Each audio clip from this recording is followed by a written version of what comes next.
Hi friend, আপনারা দেখছেন take গুরু শুভ YouTube channel. আমি শুভঙ্কর। আর আজ আপনাদের স্যামসাং A10 একটা নতুন প্রবলেম নিয়ে আলোচনা করব। Device cooling down, your device is overheating, step will be taken to cool it down. এই যে সমস্যাগুলা, এই সমস্যাটা কি থেকে হয় আমি টোটাল বিশ্লেষণ করে দেখাবো আজকে। আপনারা ভিডিওটা কমপ্লিটলি দেখবেন আর কোথাও স্কিপ করবেন না, নাহলে হয়তো বুঝতে অসুবিধা হবে। যদি কোথাও বুঝতে অসুবিধা হয় তো কমেন্ট করবেন, অবশ্যই আমরা পরবর্তী ভিডিওতে তার সলিউশন বের করে আপলোড করব।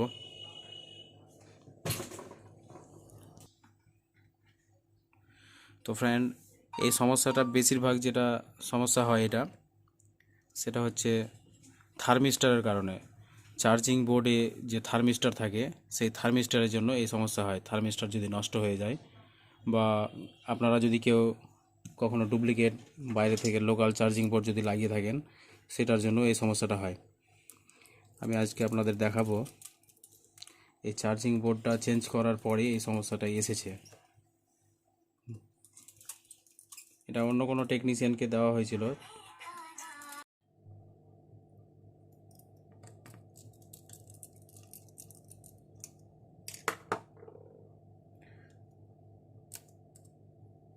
তো ফ্রেন্ড, আমরা প্রথমে এই চার্জিং বোর্ডটা প্রথমে আমরা অরিজিনাল লাগিয়ে দেখব।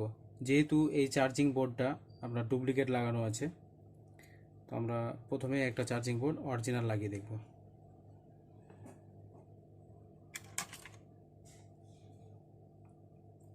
এটা অরিজিনাল চার্জিং বোর্ড।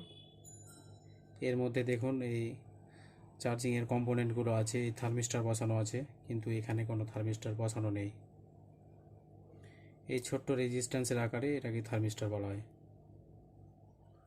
তো দেখা যাক ফ্রেন্ড, আমরা এই চার্জিং বোর্ডটা প্রথমে লাগিয়ে দেখি।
এই দেখুন ফ্রেন্ড, মোবাইলটা অন হচ্ছে।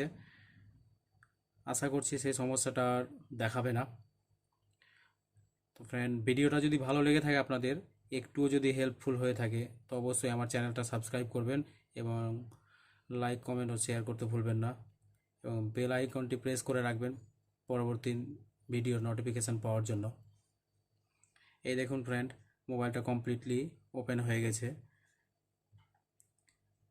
এই মোবাইলে যে সমস্যাটা ছিল আপনার ওই ওভারহিটিং সমস্যা, সেটা আর হবে না।